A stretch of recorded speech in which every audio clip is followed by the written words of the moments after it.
Bonjour et bienvenue dans Relire, le moment de la semaine où je reprends un livre de ma bibliothèque, un livre qui m'avait marqué et que j'ai envie de relire et que donc je rouvre et que je propose à la relecture, une relecture qui parfois s'arrêtera pour commenter un peu. Depuis quelque temps, je suis dans le rivage des Syrtes de Julien Gracq, un livre publié librairie José Corti en 1951, dont j'avais été marqué par la lecture. Et donc je la poursuis, après une petite pause où j'ai commencé en parallèle une lecture de Stéphane Mallarmé. Je reviens donc à Julien Gracq avec un chapitre qui s'appelle L'île de Vezzano, proche évidemment de ce fameux rivage des Syrtes où l'ennemi peut-être approche. L'île de Vezzano, voilà donc une lecture avec quelques petits commentaires si j'en sens le besoin. J'ai du courrier pour toi, me dit Marino d'un ton brusque lorsque j'entrai chez lui le lendemain matin. Il paraît qu'on s'occupe de nous dans les bureaux. Malgré le détachement bourru qu'il affectait, il y avait dans sa voix une interrogation inquiète. Il me tendit 2 enveloppes cachetées.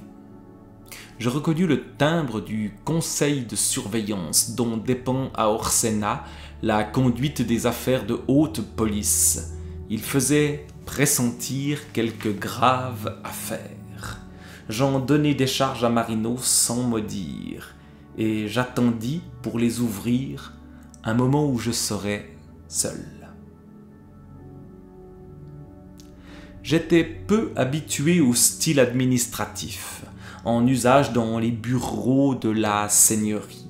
Et quand j'eus terminé la lecture du premier document, qui était une sorte d'instruction assez longue et particulièrement verbeuse, ma première impression fut d'avoir eu sous les yeux un de ces documents d'archives dépareillés, dont le tour énigmatique et constamment allusif vient pour nous de ce qu'il s'insère dans un jeu de références familières dont on ne possède pas la clé.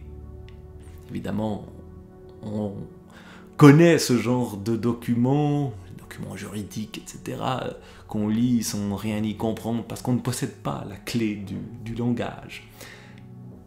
Pris dans leur isolement, tous les mots de ce texte m'étaient clairement compréhensibles. C'est peut-être pas le langage juridique où même le vocabulaire devient incompréhensible, mais... Donc, pris dans leur isolement, tous les mots de ce texte m'étaient clairement compréhensibles, et pourtant, la signification de l'ensemble me demeurait brouillée.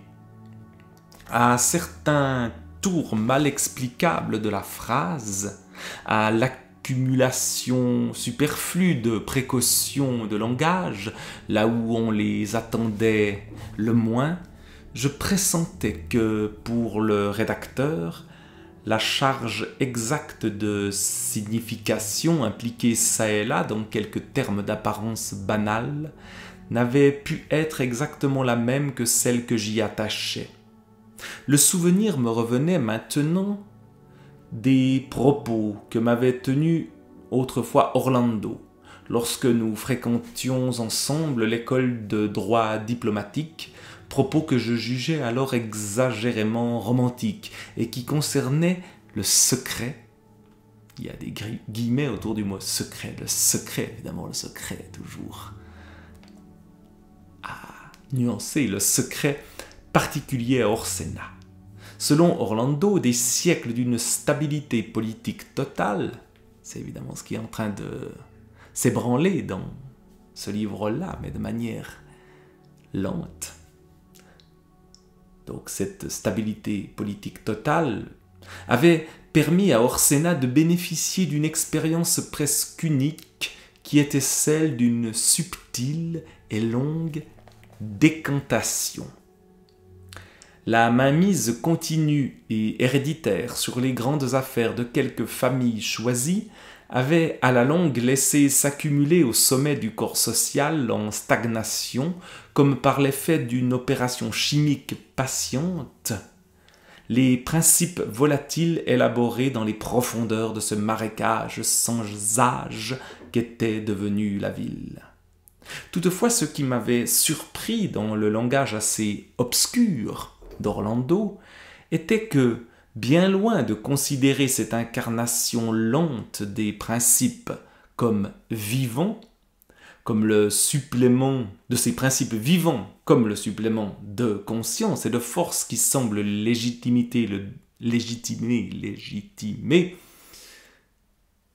le droit d'une aristocratie, il s'y référait plutôt comme à une opération suspecte et hautement dangereuse. Comme si la conscience plus aiguë que prenait ainsi Orsena dans les sommets de ses exigences profondes avait accumulé avec cette quintessence de haute sagesse politique une menace latente de dislocation. C'est que la phrase ici elle-même de Julien Gracq a cette complexité qui est peut-être celle de ces textes administratifs. Évidemment, il n'y a rien d'administratif dans ce langage-là, mais il y a quelque chose qui s'emberlificote quand même. Selon Orlando, l'idée que se faisait d'Orsena, des éléments profonds de sa vie et de son avenir, un certain nombre de têtes pensantes appartenant aux plus anciennes familles de la seigneurie, et qu'on retrouvait toutes non pas dans les hautes fonctions honorifiques, mais dans certains postes d'apparence subalterne, d'où l'on contrôlait vraiment sa lourde machinerie politique, étaient devenues à la longue aussi radicalement incompréhensible au commun peuple que le monde des grandes profondeurs peut l'être pour les habitants des eaux translucides. Il prétendait encore que les organes de la vie à Orsena, pour un esprit suffisamment prévenu, s'étaient à la longue aussi profondément différenciés que peut l'être dans un arbre la racine de la feuille. La feuille est la beauté de l'arbre, me répétait-il, et la dépense profuse et éclatante de la vie. Elle respire dans le jour et connaît les moindres souffles du vent. Elle oriente la croissance du tronc selon les impressions subtiles qu'elle reçoit à chaque instant de la lumière et de l'air.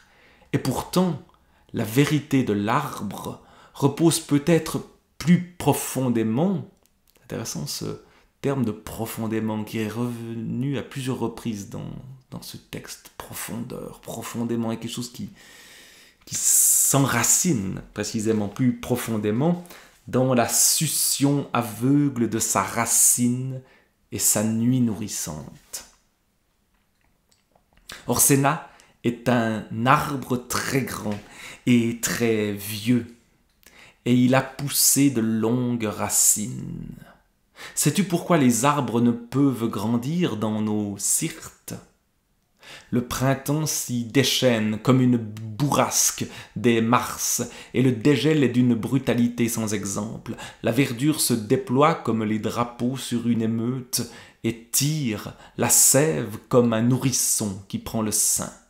Mais le dégel n'a pas touché la terre dans ses profondeurs. À nouveau, la notion de profondeur ici. La racine dort encore dans la glace, les fibres du cœur se rompent et l'arbre meurt au milieu de la prairie qui fleurit. Je n'aime pas cette vieillesse trop verte d'Orsena. Je lui viens quand... qui lui vient quand il est prudent de ne pas trop vivre et tout ce qui conspire en elle à l'empêcher d'assez sommeiller. Ça, c'est donc la parole de Orlando. Puis le narrateur reprend.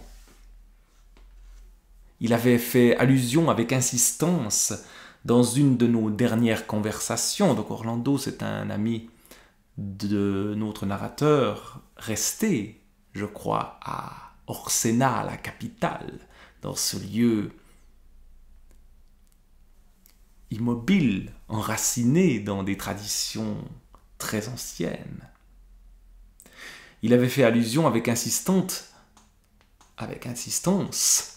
plutôt, dans une de nos dernières conversations à cette mainmise sur Orsena d'un clan d'esprits aventureux et dangereusement lucides, et m'avait laissé à entendre que celle-ci, à la suite des dernières nominations au Sénat, s'était resserrée à l'insu du public d'une manière pour lui nettement inquiétante, comme si, avait-il ajouté, une ombre s'allongeait sur la ville.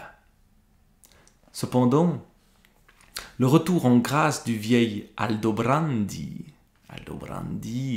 on a rencontré sa fille Vanessa, qui marquait pour Orsena aux yeux des bons observateurs une modification profonde de son équilibre. Il suffit du retour de quelques personnages qui s'étaient fait discrets pour que tout d'un coup il y ait comme une sorte de révolution, mais révolution subtile et visible uniquement pour ceux qui sont dans le secret, entre guillemets. Une modification profonde de son équilibre m'avait rendu plus attentif aux vues ténébreuses d'Orlando, et singulièrement pour l'absence des remous politiques qu'on pouvait s'attendre à le voir provoquer, absence qui révélait une préparation de longue main et un doigté remarquable dans le maniement des complicités que ce rappel supposait à tous les échelons du pouvoir. Ainsi, les suggestions d'Orlando avaient cheminé en moi silencieusement. Et j'interrogeais maintenant ce document avec la fièvre du chasseur, qui tombe sur un entrecroisement de pistes embrouillées. Je cherchais moins à me préciser la conduite pratique qu'on m'invitait à suivre qu'à laisser jouer comme un miroitement trouble les complaisances qu'on souhaitait peut-être d'éveiller en moi. Selon un usage qui remontait à Orsena dans la nuit des âges, vraisemblablement à une époque où la précaution de conserver pour les archives des doubles de chaque pièce de correspondance n'était pas encore de pratique, le document débutait par un rappel minutieux des points établis par mon rapport. Les instructions qui m'étaient communiquées s'articulaient ensuite autour de 3 points qu'il m'était enjoint de tenir pour entièrement distincts. En ce qui concernait l'origine même des bruits, les instructions particulièrement fertiles ici en formules creuses restaient dans un vague qui, à la réflexion, ne laissa pas de me surprendre. Il était déclaré hautement souhaitable, certes, que cette origine fût éclaircie, mais peut-être aussi peu compatible avec les fonctions que je remplissais à l'amirauté. Ici, la rédaction se perdait comme dans des sables d'extraordinaires circonlocutions et retouches de politesse, que j'eusse à entrer dans le détail d'une enquête de police fastidieuse dont les résultats promettaient par avance d'être décevants, et l'objet de se révéler en définitive subalterne.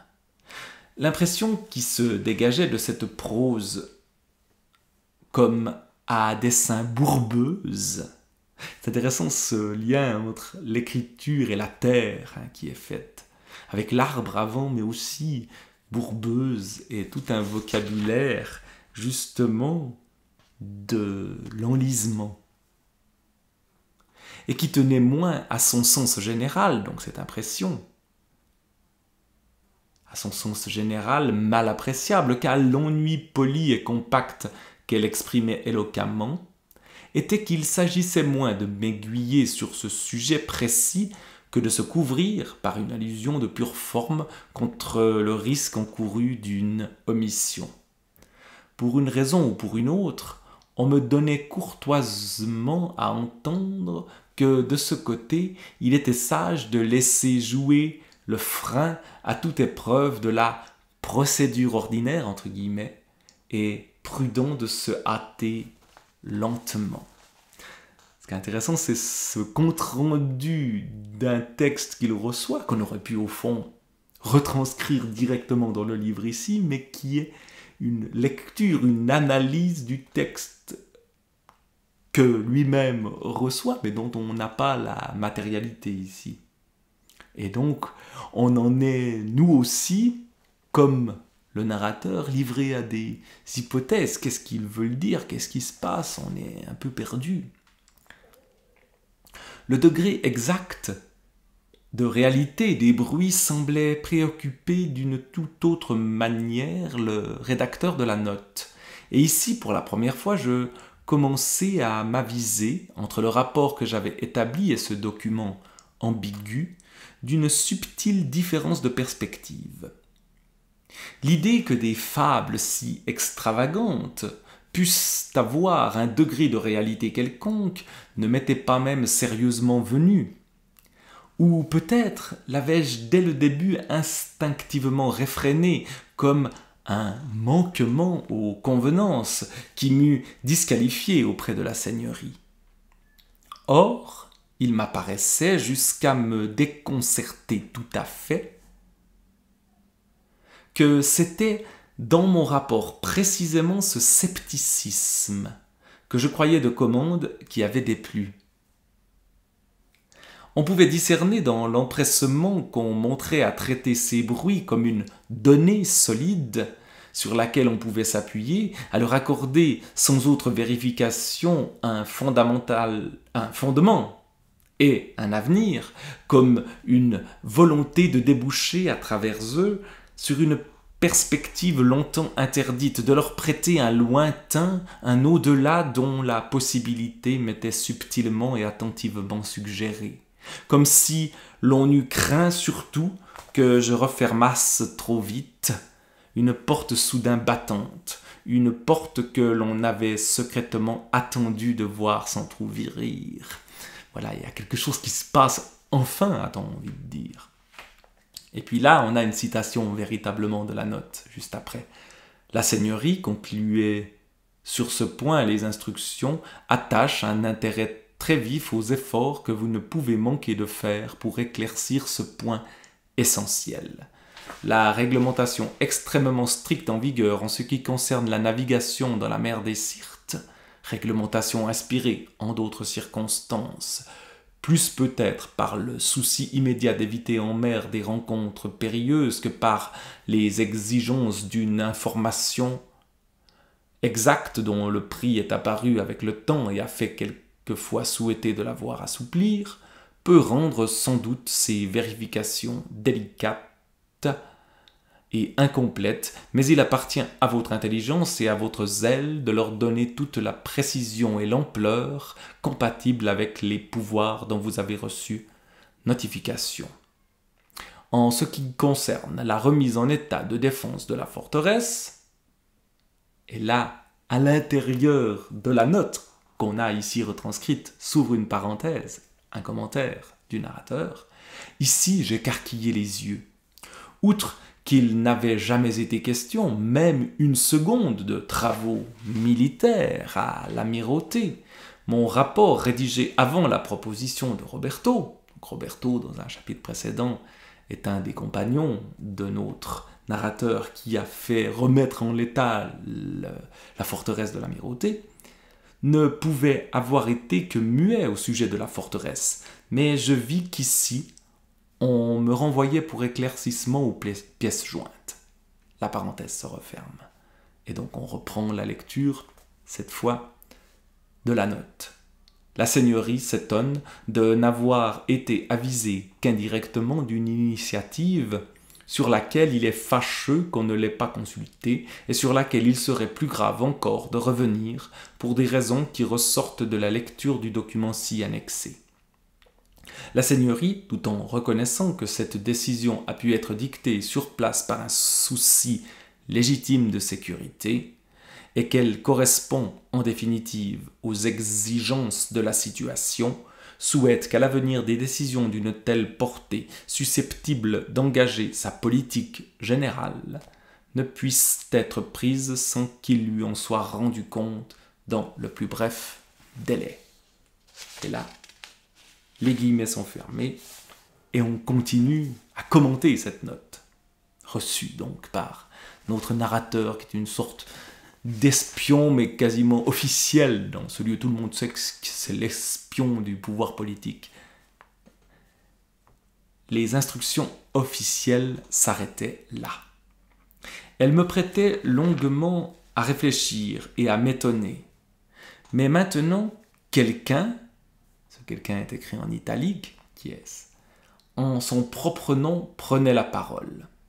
Celui dont la signature indéchiffrable sabrait le bas de la feuille. Qui est-ce? On a envie de le savoir, mais tout ça est indéchiffrable, comme est largement indéchiffrable cette note et ce qu'il se passe aussi sur le rivage des Syrtes.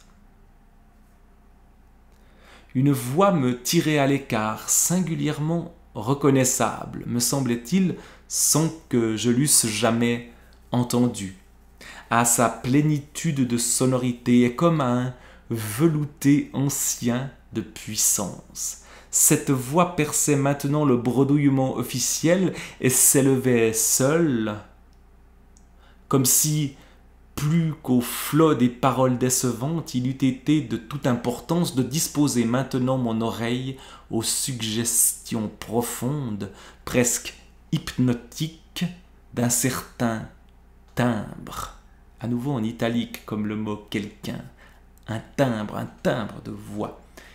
Et donc, on rouvre les guillemets, c'est la suite toujours de cette note envoyée, mais quelqu'un, une voix, un timbre s'exprime. Et effectivement, il y a un jeu qui apparaît dans cette note. Il m'est agréable, disait la note, de pouvoir rendre justice à la clarté de votre rapport et au discernement dont vous avez su faire preuve en n'hésitant pas à porter à la connaissance du Conseil une affaire dont l'importance exacte vous était difficile à apprécier, et cependant il m'appartient, toujours un jeu qui s'exprime ici, il m'appartient maintenant de vous prévenir contre une certaine légèreté dont j'ai dû à regret relever les marques et que votre jeune âge n'excuse pas entièrement. Il est temps de vous rappeler confidentiellement que les fonctions d'observateur, ce que j'appelais espion officiel avant, officiellement ça s'appelle donc observateur, impliquant une communion de pensée complète avec le gouvernement de la seigneurie, vous impose de voir à tout moment par ses yeux et de vous tenir particulièrement en garde contre les suggestions de l'opinion courante. À tous, il est permis, dans certaines limites, de parler. À quelques-uns, il est réservé de savoir. Là, il se fait un peu engueuler quand même, notre narrateur, mais de manière assez mystérieuse quand même. L'état officiel d'hostilité qui est celui de la seigneurie vis-à-vis d'une certaine puissance étrangère, celle dont on ne dit pas le nom ici, a pu avec les années s'évanouir dans la conscience de son peuple jusqu'à devenir un sujet de plaisanterie et de dérision. Il vous appartient de vous rappeler au besoin, contre lui, une vérité redoutable qui n'a jamais cessé d'être et de vous maintenir en toutes circonstances à la hauteur de ce qu'elle peut proposer. Cette vérité vit par vous et par quelques-uns qui en demeurent les seuls dépositaires. Il dépend de vous et d'eux que l'État qu'ils peuvent prétendre à incarner seuls dans des circonstances décevantes continue à être servi lucidement. Je vous engage à méditer la devise d'Orsena. C'était l'opinion professée des hommes qui ont fait la grandeur de la seigneurie qu'un État vit dans la mesure même de son contact invétéré avec certaines vérités cachées, dont la continuité seule de ses générations est dépositaire, difficile à rappeler et dangereuse à vivre, et par là d'autant plus sujette à l'oubli du peuple. Il nommait ces vérités le pacte d'alliance, et se réjouissait, fût-ce dans le danger et les calamités passagères de la ville, de toutes circonstances qui les faisaient resplendir comme d'une manifestation visible de son élection et de son éternité. Les circonstances peuvent faire un jour que vous soyez commis à la garde de ce pacte que la ville ne saurait dénoncer sans périr. Orsena attend de vous que vous sachiez être dans les Syrtes la conscience de son péril, faute de quoi votre démission. Et c'est ainsi que se termine, du moins, semble-t-il, la note, puisque les guillemets se referment, et on va parler ensuite de la pièce jointe à cette note. La pièce jointe était un rapport de Belzenza qui, à son tour, s'était apparemment décidé à sortir de son silence. Tout d'un coup, des choses se disent. La remise en état de défense, entre guillemets, de la forteresse. Et là, on ouvre une parenthèse. Je fis réflexion en passant qu'il était au moins curieux qu'on eût mis tant d'empressement à croire sur parole un témoin si éloigné, donc Belzenza, sur laquelle, paraît-il, tout Maremma braquait chaque jour ses lorgnettes. Nouvelle parenthèse, l'énorme masse de la forteresse s'enlevant de très loin au-dessus de ses grèves plates, semblait, par la confirmation qu'elle apportait aux bruits alarmistes, avoir accru sensiblement la fièvre qui faisait bourdonner la ville, au point que Belzenza avait pris peur. Il s'était même décidé, du moins une périphrase pudique tendait à le faire croire, à faire arrêter discrètement dans les lieux publics quelques bavards qui passaient la mesure. Tout ce rapport, rédigé avec une prudence et une réticence extrême, traduisait d'ailleurs l'hésitation de Belzenza au moment de prendre le vent, soucieux, si l'on se décidait à juguler cette panique, de se couvrir contre un reproche de négligence, inquiet de paraître jouer à l'esprit fort si la remise en état de la forteresse préludait vraiment à des événements sérieux. Mais est-ce vraiment le cas? Lorsque j'eus parcouru la note de Belzenza, je relus de bout en bout, avec l'attention et la minutie qu'on apporte à un texte qu'il s'agit de traduire, les instructions du conseil. Et je reposai les papiers sur la table, profondément désorienté. Comme le premier tremblement imperceptible d'une coque qui glisse à la mer, il me semblait que quelque chose sous mes yeux, que je ne voulais pas en croire, avait bougé. Un regard derrière moi se levait, que j'avais cru obstinément rivé à terre, se pointait vers l'horizon et changeait toute ma perspective. Comme à la voix solennelle d'une vigie qui tombe du mât, un pressentiment en moi, avec ce regard, criait « terre », donnait une consistance et une forme aux fantômes qui me fascinaient déjà. Tout d'un coup, la menace devient concrète parce qu'elle devient presque officielle, en fait. Un bruit de moteur s'éveilla dans l'après-midi. Là, on a une petite ellipse, puisque tout d'un coup, on est l'après-midi et il va se passer quelque chose. On n'a toujours pas entendu parler dans ce chapitre de l'île de Vezzano. Un bruit de moteur s'éveilla dans l'après-midi, ensommeillé, et le reflet de la vitre ouverte me montra la voiture de Maremma qui s'arrêtait doucement devant ma porte. Il y avait une lettre pour moi. À nouveau, quelque chose à lire. Vanessa me priait de venir le lendemain de bonne heure. On savait beaucoup de choses, semblait-il, au palais Aldobrandi. Marino avait quitté l'amirauté pour 2 jours avec le Redoutable, qui visitait en cette saison les bancs d'éponges pour la relève des équipes de surveillance. C'était me faciliter si ostensiblement les choses que j'en pris de l'humeur. Cette façon qu'affectait Vanessa de prendre les choses en main me déplaisait. Je ne pouvais m'empêcher de réfléchir qu'elle escamotait Marino comme un mari trompé et d'en être humiliée pour lui. Les apartés où elle m'entraînait me rejetaient d'instinct vers le capitaine. Je ne sentais jamais plus vivement mon amitié pour lui qu'au moment où elle me témoignait cette désinvolture dans la préférence et l'exigence dont elle avait le secret. Je retrouvais en roulant dans le petit matin froid vers Maremma quelque chose du charme de l'attente pure que j'avais goûté dans mon voyage vers les Syrtes. Là, ça nous renvoie au tout début du livre.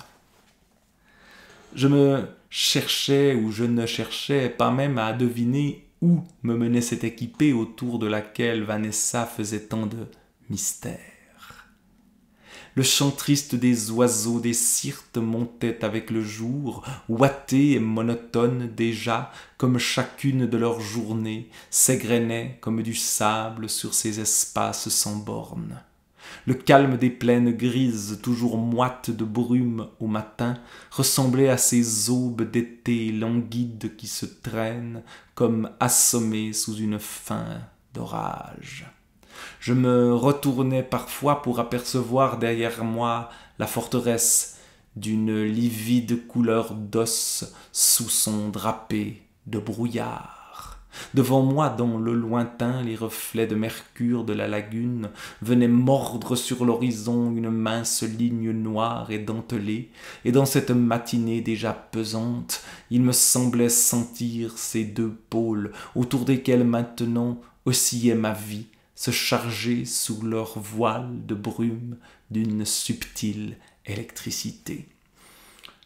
Là, c'est vraiment là que Julien Gracq est extraordinaire dans ses descriptions de lieux et d'ambiance, l'ambiance du voyage ici.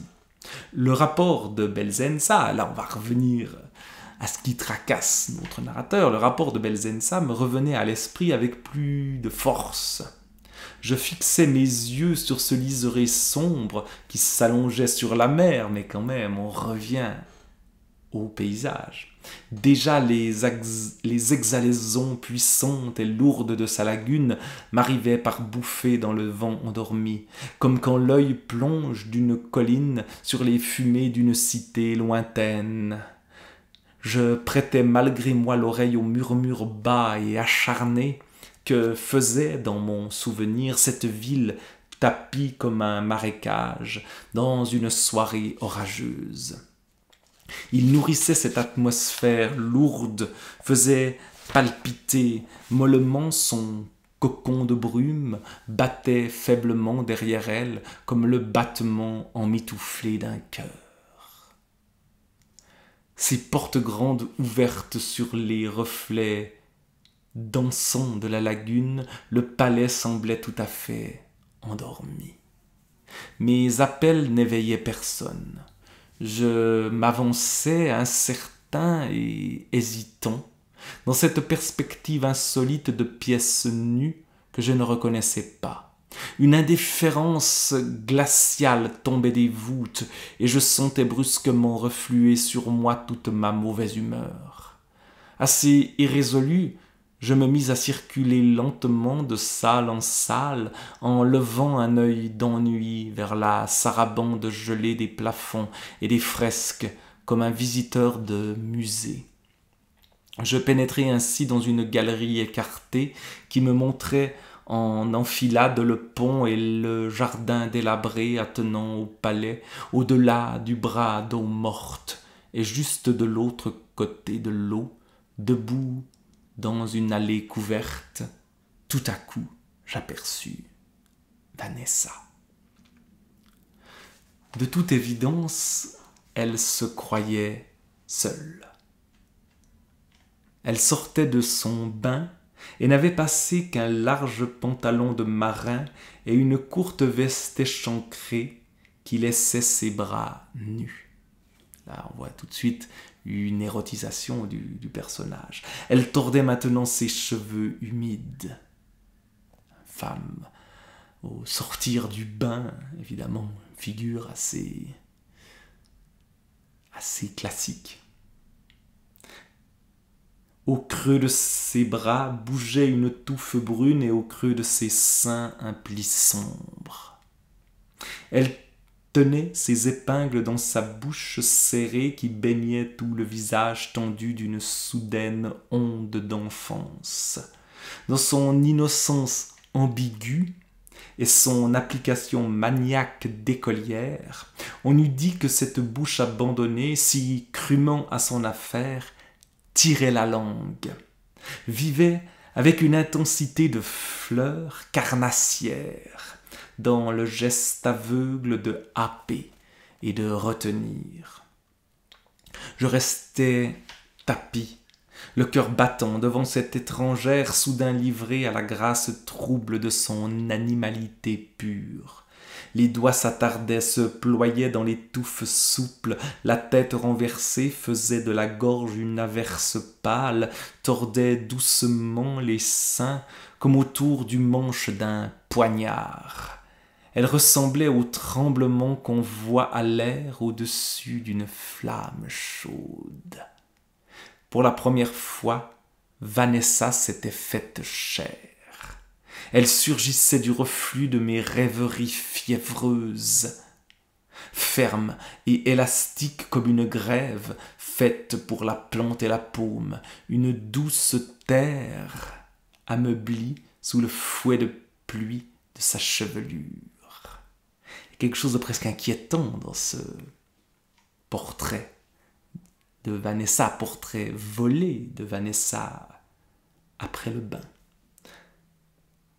Mais on va revenir à la réalité plutôt qu'à la rêverie, même si c'est plus qu'une rêverie ici. Je frappai à la vitre, Vanessa m'aperçut et vint à moi par le petit pont.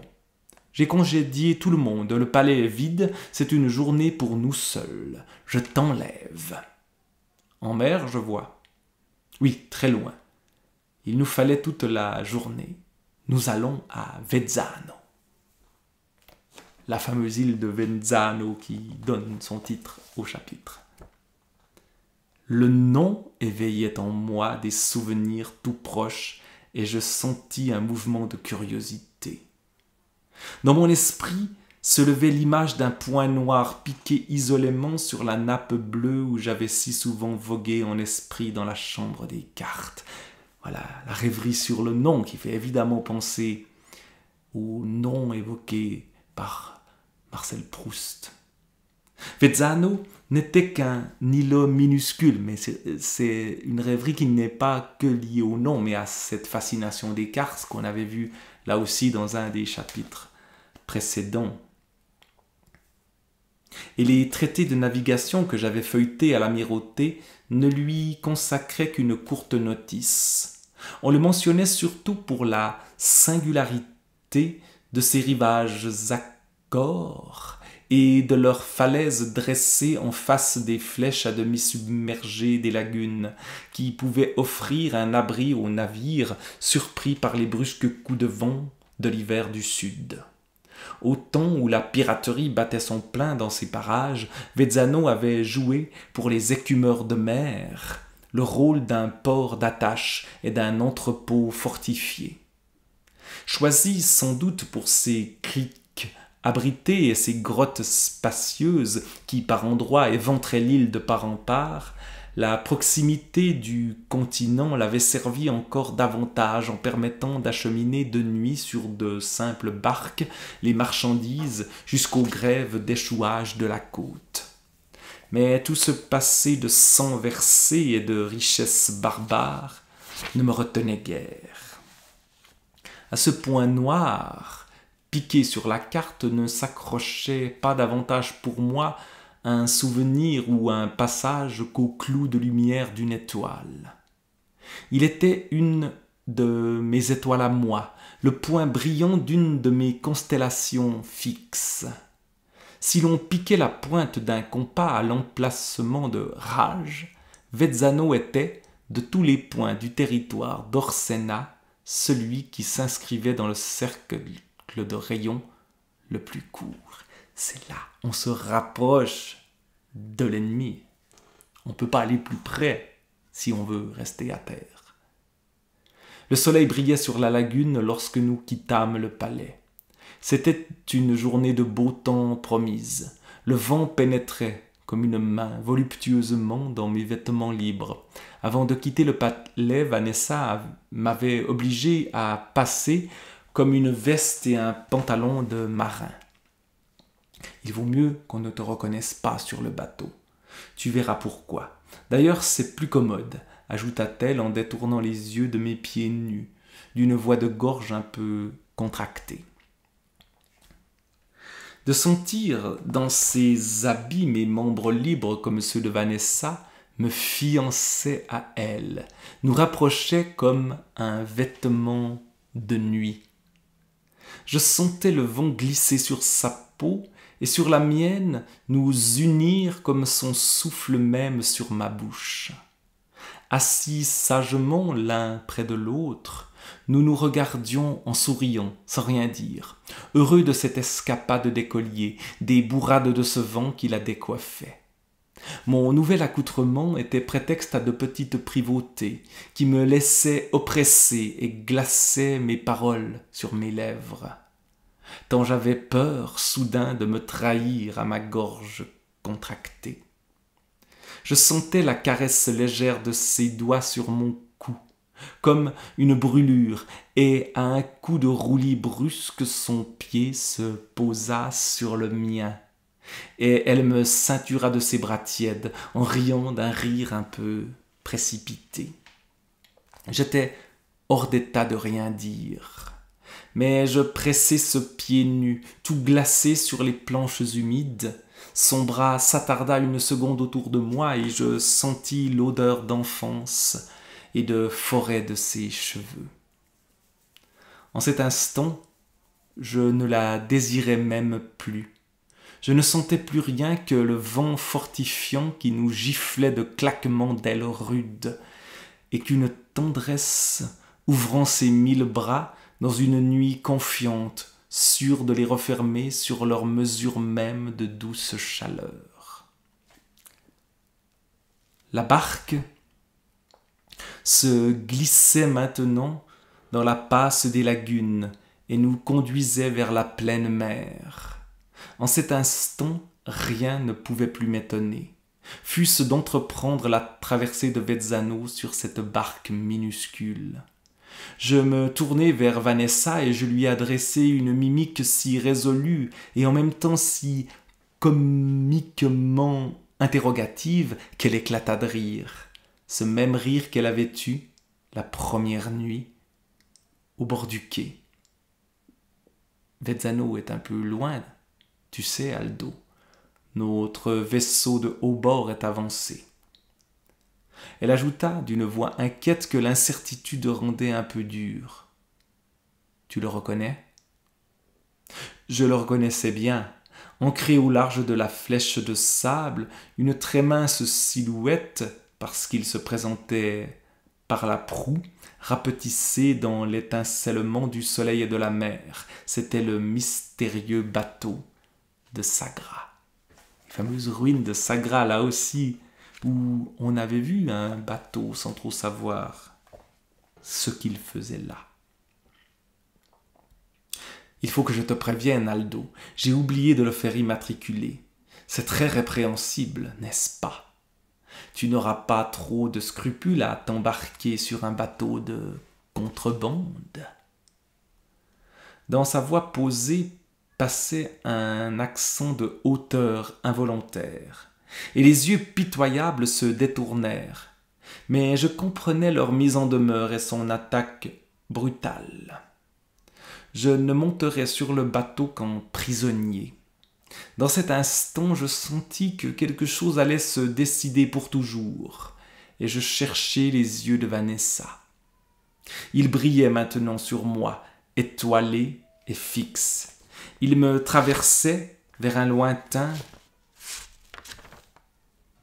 Oui, il me traversait vers un lointain. J'ai été surpris par cette expression. Il me traversait vers un lointain dont je ne savais rien. En cet instant, Vanessa ne me regardait même pas, d'où sans doute le fait que ses yeux traversent. Elle était contre moi, muette, bandée comme une pesée lourde et nocturne, ses seins durs et nus sous la blouse tendue par la fraîcheur, comme une voile étarquée. Mes yeux glissèrent vers la naissance de ses seins que soulevait un souffle sans loi. Tout d'un coup, là, ces serpents qui sifflent sur nos têtes ou sur ses seins que soulevait un souffle sans loi, un nuage, les brouilla. Je baissai le front sans me dire, la bouche sèche, et il me sembla que mes paumes se mouillaient. « Viens, me dit-elle d'une voix brève, et je me levai pour la suivre. Le souvenir que je garde de cette traversée est celui de ces jours de plénitude où la flamme chaude de joie qui brûle en nous dévore et résume en elle paisiblement toute chose, semble s'allumer comme au foyer d'une immense lentille à la seule transparence du ciel et de la mer. Le soleil avait dissipé les brumes, la chaleur ambrée, plus recueillie de l'arrière-automne, comme une exsudation délicieuse de la terre, était à celle de l'été comme à sa peau brûlante la chair tiède d'un fruit où l'on mord. La mer des Syrtes avec ses vagues rêches et dansantes crevait partout ses courtes volutes d'écume. Autour de nous, des oiseaux de mer par bandes s'ébattaient et s'envolaient sans cesse sur les plaines variées des étendues changeantes, comme dans le soir paisible des terres labourées. Tout autour de nous s'envolait, se gonflait doucement vers un paradis d'efflorescences plumeuses, longs battements ouatés, des mouettes piquetées de cris rauques, douces plumes arrachées à l'écume, peine battant du vent sur le visage, glissement fuyant comme le dos d'un cygne de la houle soulevant le bateau. L'avant de l'embarcation, abrité par une cloison basse qui masquait les panneaux et par des rouleaux de bâches et de cordages, formait un réduit étroit qui s'ouvrait de toutes parts sur la mer. Nous y avions transporté des coussins. Couché de tout mon long aux côtés de Vanessa, mes doigts s'attardaient à la saignée de son bras où battait une pulsation douce, et je suivais de l'œil les grandes croisières de nuages oscillant au-dessus de ma tête au rythme égal d'un roulis silencieux. La courte, la grande angoisse qui m'avait saisi à l'instant d'embarquer s'était envolée. Il me semblait que les choses s'accomplissaient et que tout s'ordonnait et se mettait en marche sans hâte au battement de ce sang fraternel. Et tout d'un coup, une sorte de rythme qui devient apaisant, qui se fluidifie. C'est pour ça que j'ai pas tellement envie d'arrêter ma lecture, même si je l'ai fait ici. Continuons donc. Vanessa maintenant paraissait dénouée et heureuse, et quand j'appuyais mes lèvres à sa paume fraîche, sa main pesait de tout son poids endormi sur ma bouche, et les doigts fléchis et morts de cette main coupée venaient refermer mes paupières et m'ouvrir à son jour. Le nom troublant de Vezzano bruissait en moi comme un bruit de cloche qui passe dans le vent sur un désert ou sur la neige. Il était notre rendez-vous et notre alliance. Il me semblait qu'à son appel, les planches légères où nous étions couchés volaient sur les vagues et que l'horizon, devant notre étrave, s'orientait et se creusait mystérieusement. Lorsque ces falaises très blanches sortirent du miroitement des lointains de mer, Vezzano parut soudain curieusement proche. C'était une sorte d'iceberg rocheux, rongé de toutes parts et coupé en grands pans effondrés, avivés par les vagues. Le rocher jaillissait à pic de la mer, presque irréel dans l'étincellement de sa cuirasse blanche, léger sur l'horizon comme un voilier sous ses tours de toile, n'eût été la mince lisière gazonnée qui couvrait la plate-forme et coulait çà et là dans l'étroite coupure zigzagante des ravins. La réflexion neigeuse de ces falaises blanches tantôt l'argentait, tantôt le dissolvait dans la gaze légère du brouillard de beau temps, et nous voguâmes longtemps encore avant de ne plus voir se lever sur la mer calme qu'une sorte de donjon ébréché et ébouleux, d'un gris sale qui portait ses corniches sourcilleuses au-dessus des vagues à une énorme hauteur. Des nuées compactes d'oiseaux de mer jaillissant en flèches, puis se rabattant en volutes molles sur la roche, lui faisaient comme la respiration empanachée d'un geyser. Leurs cris pareils à ceux d'une gorge coupée, alanguissant, non, oui, il y a quelque chose d'alanguissant dans une sorte de roulis, aiguisant le vent comme un rasoir et se répercutant longuement dans l'écho dur des falaises, rendait l'île à une solitude malveillante et hargneuse, la murait plus encore que ces falaises sans accès. Le bateau vint mouiller sous le vent de ces falaises raides qui faisaient planer sur la mer une accalmie et une fraîcheur de cave. On mit un canot à la mer. Vanessa me fit signe de descendre avec elle seule. « Tu voulais y aller en barque, n'est-ce pas ?» souffla-t-elle à mon oreille comme une excuse, avec un sourire ambigu. D'ailleurs, mon capitaine n'en est pas fâché. Personne ne vient ici et on ne connaît plus guère les atterrages. Tâche au moins de ne pas nous noyer. Tout en faisant voler la barque de mes rames, je ne pouvais m'empêcher, à mesure que nous entrions dans son ombre, qui me glaçait le dos, de me laisser pénétrer de la solitude et de l'hostilité de cette cithère morne vers laquelle je l'entraînais. Ces cris sauvages et désolés des oiseaux de mer qui couvraient l'île et froidissaient cette ombre spectrale, ces roches nues d'un blanc gris d'ossements et le souvenir de ce passé funèbre jetaient un nuage inattendu sur cette mer de fête. Là, tout d'un coup, la fête semble s'arrêter, cette île. Elle coupe nettement l'ambiance agréable de la traversée. Le long de ces parois lisses effarouchant des colonies d'oiseaux nichés très haut dans les creux de la roche, nous glissâmes assez longtemps silencieusement comme sous une voûte de cathédrale. Aucune fissure ne semblait s'ouvrir dans cette enceinte formidable, jusqu'au léger clapotis des vagues contre la falaise. Tout à coup, lorsqu'au léger clapotis des vagues contre la falaise, tout à coup se mêla un bruit d'eau vive, et presque aussitôt nous nous glissâmes dans une calanque, large à peine de quelques mètres, et si profonde qu'elle paraissait un trait de scie dans la masse du plateau. Un ravin s'élargissait à partir du fond de la calanque, et un ruisselet s'y jetait en tintant sur son lit de cailloux. Là, tout d'un coup, même les sonorités deviennent plus dures, des R, des T, tintant sur son lit de cailloux, des C. Nous sautâmes à terre sur une grève de galets. Il faisait très sombre dans cette coupure ouverte dans les entrailles mêmes de la roche, un crépuscule transparent et liquide. Transparent et liquide. Toujours ces deux adjectifs qui viennent donner une précision souvent surprenante, transparent et liquide, que filtrait le bruit du ruisseau. La rumeur des vagues n'y parvenait plus que comme un froissement étouffé. À travers la coupure ouverte au-dessus de nous, le ciel très pur virait au bleu sombre.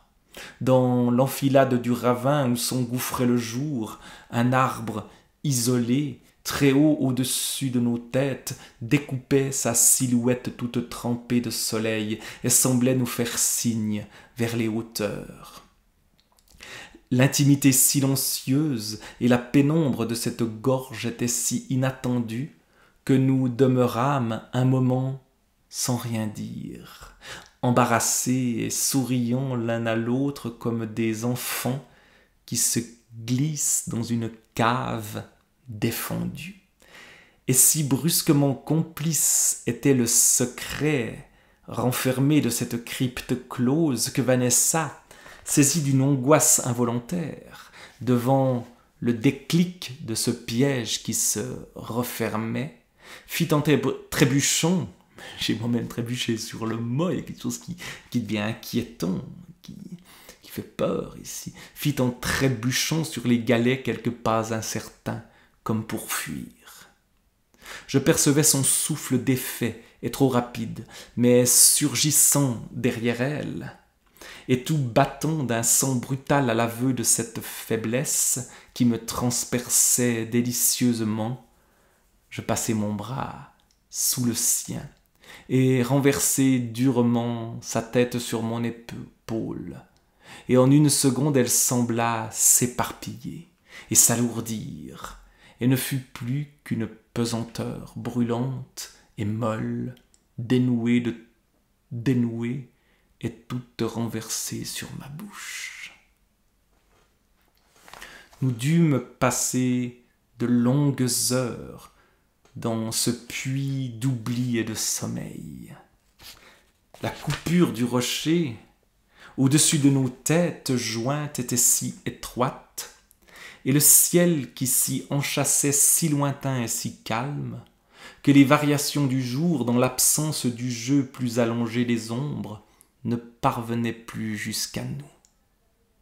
Nous reposions de tout notre poids dans la sécurité même des gisants, sous ce faux jour de crypte où l'ombre venait se diluer comme dans une eau profonde. Tiens, à nouveau la profondeur qui arrive ici, dans ce moment où le temps se suspend, presque une forme de mort.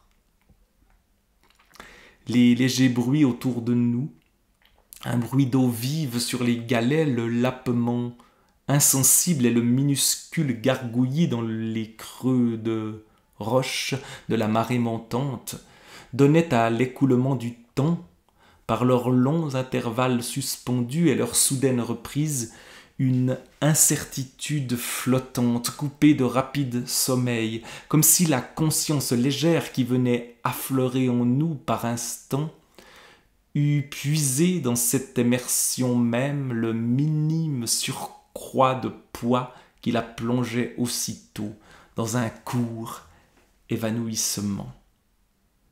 J'avais porté Vanessa au bord du ruisseau qui laissait entre lui et la roche l'espace d'une étroite banquette où poussait une herbe profonde et noire. La main posée sur un de ses seins, je la sentais auprès de moi paisible et toute rassemblée dans une obscure croissance de force. Ce sein doucement soulevé, et on retrouve les S tout d'un coup quand on revient à ce moment de douceur, ce sein doucement, et le sein qui revient dans cette douceur, justement ce sein doucement, soulevé sur cette profonde odeur de terre m'apportait, les airs tout d'un coup reviennent, ce sein doucement soulevé sur cette profonde, et de nouveau profonde, sur cette profonde odeur de terre m'apportait comme la nouvelle fortifiante de ce bon sommeil qui est le présage des profondes guérisons, à nouveau profonde et le air. Alors, l'excès de ma tendresse pour elle se réveillait, mes baisers emportés pleuvaient de toutes parts sur ce corps défait comme une grêle. Je mordais ses cheveux mêlés et l'herbe à même le sol. Vanessa s'éveillait à demi et les yeux fermés dans l'excès de sa lassitude, souriait seulement de sa bouche entr'ouverte. Sa main tâtonnait vers moi, et à peine m'avait-elle trouvé qu'engourdie de certitude confiante, avec un soupir d'aise, elle sombrait de nouveau dans le sommeil. Le soleil cependant avait dû s'abaisser sensiblement, car les parois de la gorge étaient devenues grises, et seule une des lèvres de la roche qui nous surplombait flambait encore à son sommet d'un étroit liseré de lumière. Le bruit des vagues paraissait s'assoupir, et quelques étoiles à peine réelles, pareilles à ce brasillement fugace qui s'éveille aux lumières dans certaines pierreries, clignèrent faiblement sur le bleu pâli du ciel. Le froid montait de l'herbe humide. J'aidai Vanessa à se relever, je pressai contre moi ce poids fléchissant et tiède rendu à mes mains pleines, longuement, interminablement. Revenons-nous au bateau, lui dis-je d'une voix ensommeillée. Il doit se faire tard déjà. Non, viens. Il y a déjà eu ce viens, qui est évidemment un appel extrêmement intime. Toute ranimée, maintenant fiévreuse, tournant vers moi en une seconde ses yeux d'ailleurs que je reconnaissais si bien, elle me montrait le haut de la ravine. Le bateau ne nous attend qu'à la nuit tombée. Pourquoi penses-tu que je t'ai amené ici ? Me lança-t-elle avec cette hauteur coupante qui me blessait et m'exaltait à la fois parce que j'avais l'impression d'être rudoyé par une reine. Mais presque aussitôt elle baissa les yeux et posa sa main sur mon épaule, doucement. Il faut au moins que nous explorions notre royaume. Pense, Aldo, nous sommes tout seuls sur une île et tu veux déjà t'en aller. Nous escaladâmes non sans peine la cheminée de pierre croulante qu'était le lit du petit ruisseau. Vanessa s'accrochait à moi sur ses galets glissants, et bientôt ses pieds nus s'ensanglantèrent. Je me sentais brusquement dégrisé, le jour déjà sombre me paraissait d'un mauvais présage, et cette île malfamée vaguement suspecte. Je proposai de nouveau à Vanessa de revenir, mais elle me répondit de sa voix brève. « Nous nous reposerons là-haut. » Peu à peu, le ravin s'élargissait et s'aplanissait. Nous sortions de la gorge et nous marchions maintenant sans bruit sur un gazon ras, dans le creux d'un court vallon qui se raccordait insensiblement au haut plateau de l'île. À l'air libre, il faisait encore grand jour. En émergeant à la lumière de ces hauteurs encore chaudes, nous respirions délicieusement. Le sommet de l'île n'était qu'une table rase, éventrée sur ses bords par les coupures rayonnantes des ravins. Des ondes rapides et brusques coupaient ou couraient. Quelque chose coupe aussi, mais courait sur les herbes sèches, la sourde détonation des vagues invisibles déferlant dans le creux des falaises apportait dans le vent le bruit d'un orage lointain. Là tout d'un coup, ça se réveille après ce moment de sommeil. Ça et là, avec la fraîcheur du soir, et le temps devient plus rapide aussi. Des bouchons de brume, le temps au sens météo et au sens du temps qui passe ici. Ça et là, avec la fraîcheur du soir, des bouchons de brume blanche commençaient à courir et à se bousculer au ras du sol, comme un troupeau pris de panique. L'île s'annuitait déjà. On eût dit qu'avant l'heure, les fantômes du soir se hâtaient de reprendre possession de la lande. Vanessa m'entraînait maintenant rapidement vers une colline assez raide, la seule saillie de ce plateau nivelé, qui se profilait devant nous en avant des falaises, dans la direction de l'est. De ce côté, l'île allait se rétrécissant et pointait vers l'est comme une proue surélevée. À droite et à gauche de nous, maintenant tout proche plutôt, les ravins se laissait ou ne laissait, je reprends parce que là, bon. Maintenant tout proche, les ravins ne laissaient plus entre eux qu'une étroite arête au tracé sinueux. Vanessa marchait devant moi, sans me dire, le souffle court, le pas hâté, et la pensée me vint un instant que l'île était peut-être encore habitée, et qu'une silhouette allait surgir de ces roches qui donneraient un corps à sa fièvre et à son malaise. Arrivée au sommet de la colline, elle s'arrêta. L'île finissait devant nous par des précipices abrupts. Le vent de ce côté la fouettait furieusement, et on entendait du bas des falaises monter les coups de bélier continus des vagues. C'est impressionnant comme on a changé d'ambiance en 2 ou 3 pages ici, par rapport à cet assoupissement qu'on avait auparavant. Mais Vanessa ne s'en souciait guère, et sans doute ne se souvenait-elle même plus que je fusse là. Elle s'était assise sur une roche éclatée et fixait les yeux sur l'horizon. On eût dit que sur ce récif écarté soudain, elle prenait une veille, pareille à ces silhouettes endeuillées qui, du haut d'un promontoire, guettent interminablement le retour d'une voile. Mes yeux suivaient malgré moi la direction de son regard. Une clarté assez vive s'attardait sur le ressaut de collines qui crevait le manteau de brume. En face de nous, l'horizon de mer bordait une bande plus pâle et étonnamment transparente dans le crépuscule avancé, pareille à une de ces échappées ensoleillées qui se creusent au ras de l'eau sous le dôme des vapeurs et annoncent la fin d'un orage. Mes yeux parcoururent cet horizon désert et s'arrêtèrent un instant au contour d'un très petit nuage blanc en forme de cône qui semblait flotter au ras de l'horizon dans la lumière diminuée et dont l'isolement insolite dans cette soirée claire et la forme lourde s'associèrent aussitôt dans mon esprit de façon confuse à l'idée d'une menace lointaine et à l'appréhension d'un orage montant sur la mer.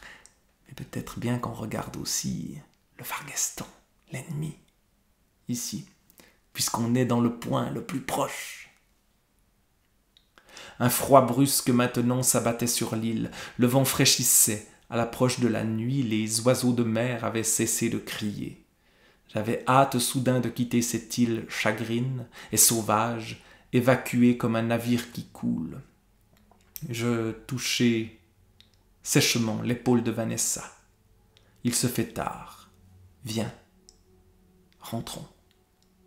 Non, pas encore. Tu as vu ? Me dit-elle en tournant vers moi ses yeux grands ouverts dans le noir. D'un seul coup, comme une eau lentement saturée, le ciel de jour avait viré au ciel lunaire. L'horizon devenait une muraille laiteuse et opaque qui tournait au violet au-dessus de la mer encore faiblement miroitante. Traversé d'un pressentiment brusque, je reportai alors mes yeux vers le singulier nuage. Et tout à coup, je vis. Une montagne sortait de la mer, maintenant distinctement visible sur le front assombri du ciel.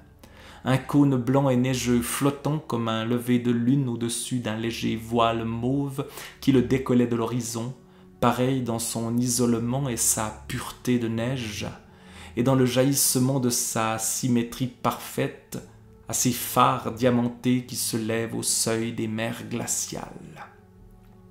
Son lever d'astre sur l'horizon ne parlait pas de la terre, mais plutôt d'un soleil de minuit, de la révolution d'une orbite calme qui l'eût ramené à l'heure dite des profondeurs lavées à l'affleurement fatidique de la mer. Il était là.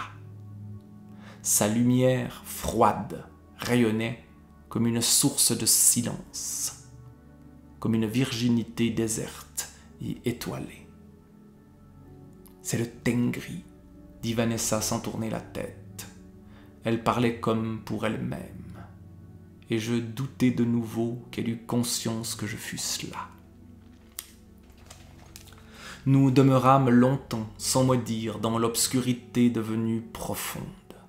Tiens, à nouveau, cette profondeur, alors qu'on est au sommet de l'île, mais on voit le Tengri.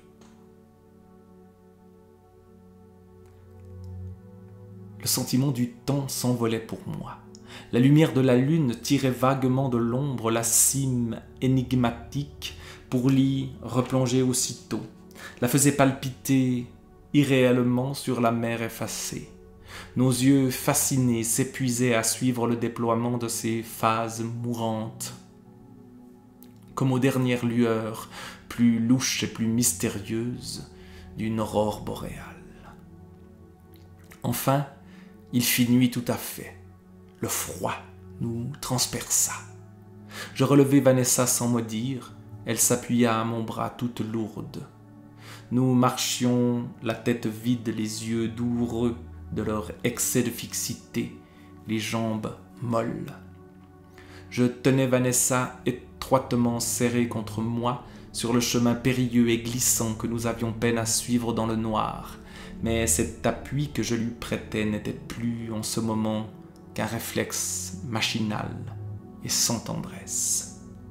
Il me semblait que sur cette journée de douce et caressante chaleur avait passé, comme un vent descendu des champs de neige, si lustral et si sauvage, que jamais mes poumons qui l'avaient mordu n'en pourraient épuiser la pureté mortelle. Et, comme pour en garder encore l'étincellement dans mes yeux et la saveur froide sur ma bouche, sur le sentier ébouleux, malgré moi, je marchais la tête renversée vers le ciel plein d'étoiles. Ainsi se termine ce chapitre de l'île de Vezzano que l'on va quitter. Et le chapitre suivant, c'est Noël. Que se passe-t-il à Noël? C'est un chapitre visiblement assez long, qui nous occupera donc assez longtemps, dans 1 ou 2 semaines, ou 3 ou 4 si je ne trouve pas le courage, mais j'espère assez rapidement. Dans la suite donc de ce livre absolument extraordinaire qu'est Le Rivage des Syrtes de Julien Gracq.